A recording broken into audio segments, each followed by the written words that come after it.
alle herzlich willkommen zu unserer Interviewreihe Blick hinter die Kulissen im Gespräch mit Lisa Altener. Also die weite Ferne hat dich schon gleich nach der Schule gelockt, wo du dann 3 Monate in den USA verbracht hast.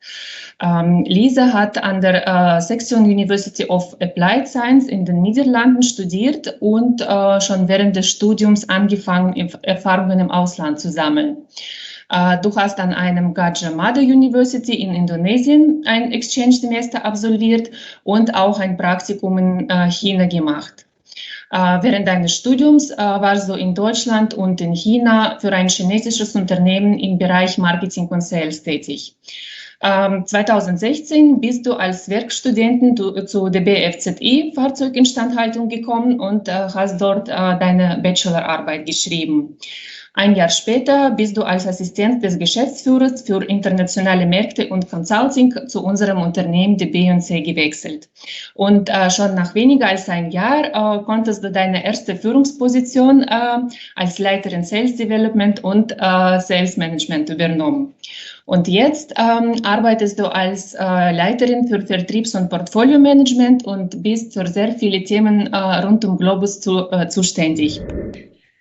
Oh, hallo erstmal in die Runde. Schön, dass Sie alle da sind und Irina, vielen lieben Dank für die tolle Einleitung. Ich bin etwas aufgeregt mit diesem Spotlight auf mir und hoffe aber, dass irgendjemand in der Runde nachher sich inspiriert fühlt oder einen Input oder Dinge gedanklich passieren, die irgendjemandem hier weiterhelfen. Dann hätte ich mein Ziel erfüllt, glaube ich, für heute. Und ich würde dann jetzt gleich mit unserer traditionellen erste Frage anfangen. Und zwar, das bezieht sich auch auf die letzte Zeit in der Corona-Pandemie. Für uns alle waren diese Zeiten auch sehr prägend. Und da hat sich auch viel im beruflichen und privaten Umfeld geändert. Und wie war das überhaupt für dich? Ja, das ist eine spannende Frage. Corona war intensiv. Im Vertrieb und international tätig war ich vor Corona unheimlich viel unterwegs, immer auf Achse, immer auf Messen, immer mit unseren Kollegen und Kolleginnen international unterwegs, beim Kunden vor Ort. Und das hat mir auch unheimlich viel Energie gegeben. Und letztendlich war dann mit Corona mit mal zack, Stecker raus, Pause und nichts ging mehr. Und ich muss ganz ehrlich sagen, ich wusste zu Beginn überhaupt nichts mit mir anzufangen, weil ich das überhaupt nicht gewöhnt bin, irgendwie auch Zeit zu haben, Zeit für mich zu haben. Und das hat mich ganz schön irritiert und ich habe auch eine ganze Weile gebraucht, um irgendwie zu gucken, was mache ich damit jetzt am sinnvollsten. Ich muss ehrlich sagen, dass jetzt rückblickend für mich die Corona-Zeit unheimlich wichtig war, weil ich möchte jetzt nicht überspitzt sagen, ich habe mich erleuchtet gefühlt, aber das ganze Thema mal einen Schritt zurück, mal eine Pause, mal einen Break, mal durchatmen und eigentlich mal schauen, wie geht's mir denn wirklich? Wie fühle ich mich denn mit all dem? Das war schon sehr, sehr wichtig für mich, muss ich sagen. Und ich nehme da nachhaltig auch wirklich Dinge mit. Also ich habe das Gefühl, dass ich viel, viel besser in der Selbstfürsorge bin und das, was ich brauche, um auch Energie zu schöpfen, deutlich besser im Blick und im Griff habe als vor Corona.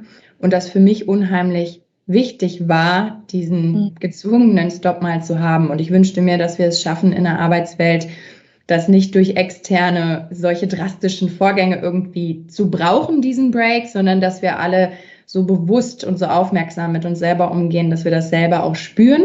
Und habe einfach eine sehr intensive Persönlichkeitsentwicklung tatsächlich auch gehabt in der Zeit und mich sehr viel mit mir selber beschäftigt. Und die Erkenntnisse wirken sehr, sehr stark noch in mir und wird mich nachhaltig verändern auf jeden Fall. Du gehörst in unserem Unternehmen zu den jüngsten weiblichen Führungskräften und aus meiner Sicht erfordert das schon sehr viel Mut und Charakter, um in so einem jungen Alter die Verantwortung für internationale Tätigkeit der B&C zu übernehmen.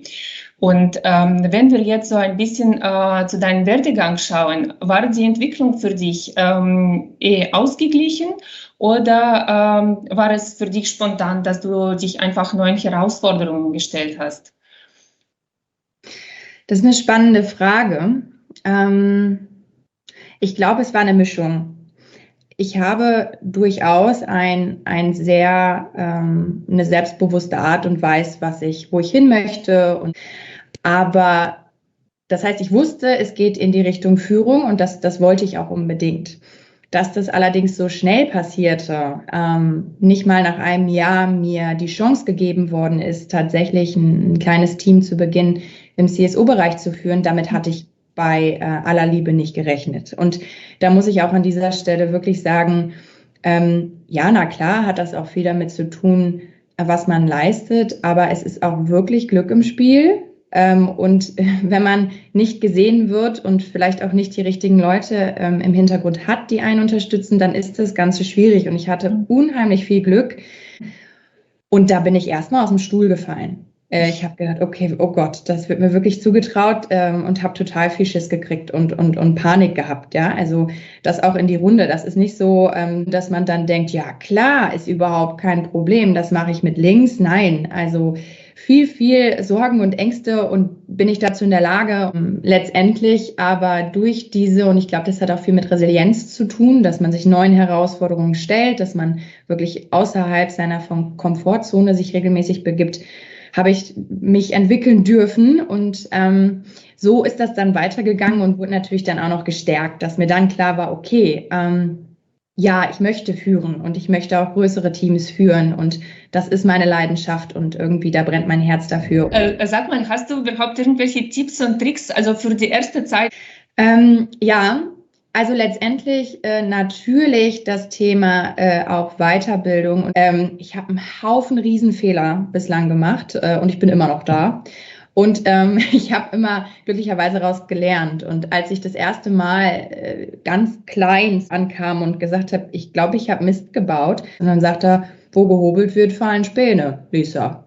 Und das ist so irgendwas, was sich bei mir ehrlicherweise total eingebrannt hat, weil das akzeptiert worden ist. Und heute wird das Thema Fehlerkultur sehr groß geschrieben. Von daher ist mein Tipp, nicht verzagen, auch nicht denken und meinen, dass keine Fehler passieren. Das ist Quatsch. Wir machen alle Fehler jeden Tag. Und umso höher und größer die Herausforderungen und Verantwortungen werden, umso größer auch die Fehler. Aber letztendlich können wir uns und sollten uns auch nicht für alles absichern. Das ist meine Philosophie, sondern auch einfach mal machen. Und wenn was schief geht, ganz offen und transparent damit umgehen. Dafür muss man natürlich auch den Raum haben, dies zu tun. Den hatte ich immer glücklicherweise. Und dann wirklich daraus lernen. Weil wenn man das auch noch teilt mit den anderen, dann hat man nicht nur selber gewonnen, sondern auch noch irgendwie ein Learning mit anderen geteilt. Das finde ich immer ganz großartig. Thema Selbstführung ist mir da besonders wichtig, weil aus meiner Sicht, wir führen Menschen als Führungskraft. Und ich finde den englischen Term noch schöner als Leader. Und meine These ist, oder meine feste Überzeugung ist, wenn ich mich nicht selber führen kann, kann ich halt auch keine anderen Leute führen. Und das ist auch etwas, was ich jetzt auch während Corona nochmal neu lernen durfte. Und meine Ressourcen muss ich schonen und bei mir in Balance sein, bewusst sein, wie agiere ich denn überhaupt, wer bin ich denn überhaupt, wo sind meine Ecken und Kanten, damit ich überhaupt andere führen kann. So. Wie entwickelst du dich weiter? Wo holst du dir Input? Ja, jetzt kommt der Punkt, wo ich mir versprochen habe, dass ich ein Thema enttabuisiere und ich bin ganz gespannt, wie ich mich damit fühle. Wie entwickle ich mich weiter? Es hat für mich viele Facetten. Unter anderem mache ich eine Therapie und ich bin der festen Überzeugung, dass ich mache das nicht, weil ich riesige psychische Probleme habe oder hatte. Und selbst wenn, dann wäre das auch in Ordnung. Für mich sollte das kein Tabuthema mehr sein. Und ich war ja eben schon bei dem Punkt Selbstführung. Und ich bin der festen Überzeugung, dass durch eine Therapie und ein Coaching, und ich mache beides, das hat mir einen richtigen Schub verpasst. Es kann mit Sicherheit auch entweder oder sein, aber das Thema, dass eine Therapie gemacht wird, ist mittlerweile aus meiner Sicht in der privaten Welt einigermaßen angekommen und akzeptiert, in der beruflichen irgendwie noch gar nicht. Und ich weiß auch überhaupt nicht, wie die Reaktionen darauf sein werden. Aber aus meiner Sicht sollte es kein Tabuthema sein, weil das ist was Tolles und ich kann es nur jedem empfehlen, so viel wie ich über mich gelernt habe und wie mir das geholfen hat, wirklich bewusst zu verstehen, wie ticke ich denn eigentlich und warum handle ich, wie ich handle und was hat das auch ganz viel mit mir und meiner Kindheit und meinen Eigenschaften und meiner Persönlichkeitsstruktur zu tun. Dieses Bewusstwerden ist für mich unheimlich wichtig und ein Riesenteil von, nur wenn ich mich selbst führen kann, kann ich auch andere führen. Von daher, die Therapie ist ein großer Weiterentwicklungshebel, als auch das Coaching. Gleichzeitig habe ich sehr viel gelesen und mich viel mit neuen Modellen, sei es jetzt New Work oder anderen inspirierenden Menschen und auch Unternehmer und Unternehmerinnen beschäftigt. Der Austausch mit Menschen, die inspirierende, spannende, herausfordernde Dinge tun, den finde ich für mich unheimlich wertvoll, auch für meine eigene Weiterentwicklung. Also vielen Dank an dieser Stelle für deine Mut und Offenheit, über diese Themen zu sprechen. Wie schnell konntest du so Change-Prozesse einleiten bei dir? Also wie schnell funktioniert es? Ich glaube, das ist ganz unterschiedlich. Es gibt ja immer gewisse Themen, die man in seinem Leben hat, die länger und intensiver sind, ne? Und die mit Sicherheit jetzt nicht in ein paar Wochen aufgelöst sind, sondern einen lange begleiten. Das ist schon ein Prozess. Gleichzeitig bin ich eigentlich jedes Mal oder gehe ich heute noch jedes Mal mit einem Aha-Effekt raus und freue mich tierisch. Und denke, wow, wie genial, jetzt habe ich schon wieder irgendwas, wo ich mich seit Jahren frage, warum ist denn das so? Oder vielleicht mich nicht mal gefragt habe, weil ich es gar nicht bemerkt habe. Jetzt habe ich da was gelöst oder habe ich was verstanden, was ich vorher nicht verstanden habe. Also das ist also so ein Zweiklang von kleinen oder auch etwas größeren Aha-Effekten und direkten Veränderungen und positiven Erkenntnissen zu Dinge, die sich auch einfach echt ziehen. Und das ist auch okay. Wenn du plötzlich merkst, dass du unzufrieden bist mit deinem Job, gibt es da von dir einen Tipp, was man da machen kann? Was tust du in so einer Situation oder ist es noch nicht vorgekommen? Natürlich ist es vorgekommen. Klar, das kommt sehr, sehr häufig vor und ich glaube, das ist auch ganz normal. Also ich glaube, als erstes ist wichtig, dass man auch weiß, dass das normal ist. Dinge sind halt auch einfach mal frustrierend und für mich ist dann immer wichtig, irgendwie zu überlegen, sind das jetzt Dinge, die ich ändern kann oder eben nicht? Weil es gibt ja auch Rahmenbedingungen, die vielleicht nicht änderbar sind. Dann ist der Ansatz nochmal ein anderer aus meiner Sicht. Zu sagen, okay, ich muss hier raus oder ich brauche wirklich eine Alternative zu dem, was ich heute mache, weil ich die Rahmenbedingungen nicht ändern kann. Aber häufig sind die Dinge, zwischenmenschliche Dinge oder Themen, die man durchaus ändern kann in Rücksprache mit seinem Team oder mit seinen Kollegen und Kolleginnen oder mit dem Chef, Chefin, in einem Zustand zu verweilen, wo man sich unwohl fühlt, wo man frustriert ist oder wo man merkt, mir geht es damit nicht gut, ist offensichtlich nicht empfehlenswert. Und es gehört natürlich auch manchmal Mut und Disziplin dazu, Dinge nachhaltig zu ändern, aber das sollten wir uns auch wert sein, weil ja, alles andere ist auch ungesund. Ne? Zu den Frauen in Führung. Was denkst du, warum haben wir so wenig Frauen in Führungspositionen? Ich finde tatsächlich diese Frage schwierig. Ich habe mich dafür auch schon mal mit beschäftigt. Auch die Frage, Lisa, wie stehst du zur Frauenquote, wird mir auch häufiger gestellt. Ganz ehrlich bin ich mir da noch nicht so ganz sicher. Also ich glaube, per se ist es gut, weil das auch so einen Wachrüttel-Aufwacheffekt hat, dass was passieren muss. Gleichzeitig glaube ich, dass von unten, von sehr früher Phase, wie wir groß werden, erzogen werden, viel passieren muss, damit wir Frauen überhaupt nicht diesen Default-Mode haben von ich traue mir das nicht zu oder das ist ein Männerthema. Ne? Also ich glaube, das fängt einfach ganz früh an und da muss in der Gesellschaft viel passieren, was ja auch aktiv passiert, glücklicherweise. Und das wird wahrscheinlich noch einen Moment dauern. Ich glaube, dass häufig Frauen eine Hürde haben und sich auch abschrecken lassen von Anforderungen, zum Beispiel in Stellenausschreibungen, die wie ein Riesenbär erscheinen, den man nicht erlegen kann. Und wo man meint, dann, dagegen bin ich ganz klein. Was ich dazu sagen kann, ist, ich habe noch nie die Anforderungen einer Stellenausschreibung erfüllt. Noch niemals. Und irgendwie, woher ich das habe, weiß ich nicht, keine Ahnung. Aber habe ich gedacht, naja, egal, probieren wir es halt mal aus. Und dann habe ich halt den Master nicht. Habe ich übrigens nicht. Dann habe ich halt die Berufserfahrung, die da steht, auch nicht.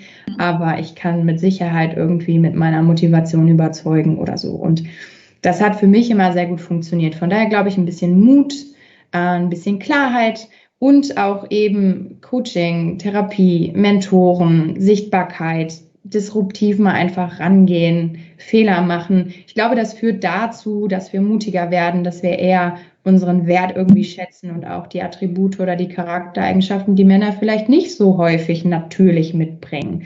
Ne? Wir führen emotionaler aus meiner Sicht mehr in Ganzheit meine Gefühle und wie es mir geht und ob ich heute leistungsfähig bin oder vielleicht auch nicht, weil gerade was ganz quer sitzt.